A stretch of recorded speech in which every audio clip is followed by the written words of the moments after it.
Hello बच्चों, चलिए प्रश्न पढ़ते हैं। प्रश्न ये है कि क्या आपने अपने क्षेत्र में जल प्रदूषण देखा है? इसे नियंत्रित करने के कौन से उपाय हैं? तो सबसे पहले बात करें अगर इस प्रश्न में मुख्य अवधारणा की, तो देखो क्या होगी। मुख्य अवधारणा जो इस प्रश्न में होगी वो होगी जल प्रदूषण व इसे नियंत्रित करने के उपाय।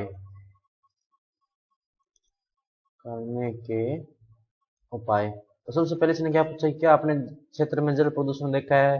तो निश्चित रूप से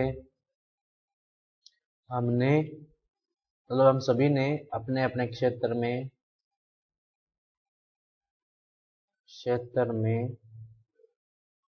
जल प्रदूषण देखा है। जल प्रदूषण हम सभी ने अपने अपने क्षेत्र में देखा होगा।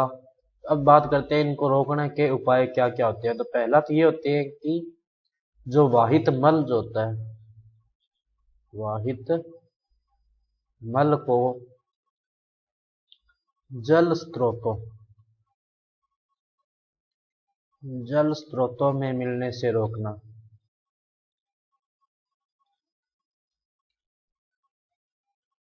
दूसरा जो इसमें आता है वो आता है जल स्रोतों के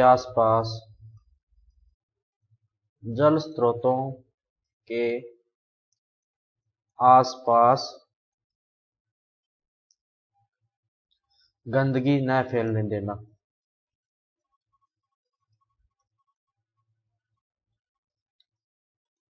तीसरा आता है इसमें औद्योगिक अपशिष्ट को, जो फैक्ट्रियों से जो कूड़ा कचरा या जो गंदा पानी या रसायन निकलते हैं उनको रोकना। औद्योगिक अपशिष्ट को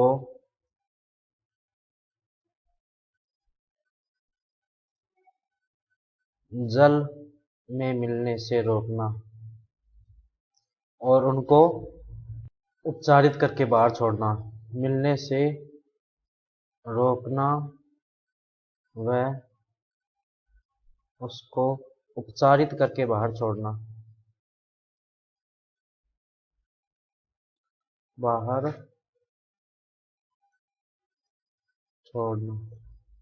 इसके अलावा देखो कौन कौन से होंगे कि जल स्रोतों में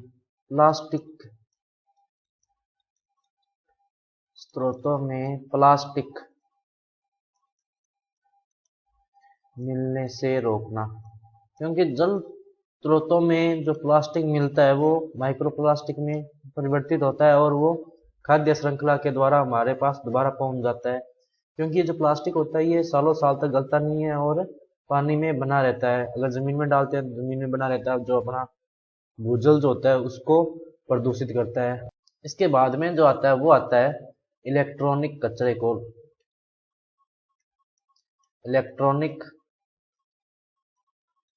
कचरे को पानी में मिलने से रोकना।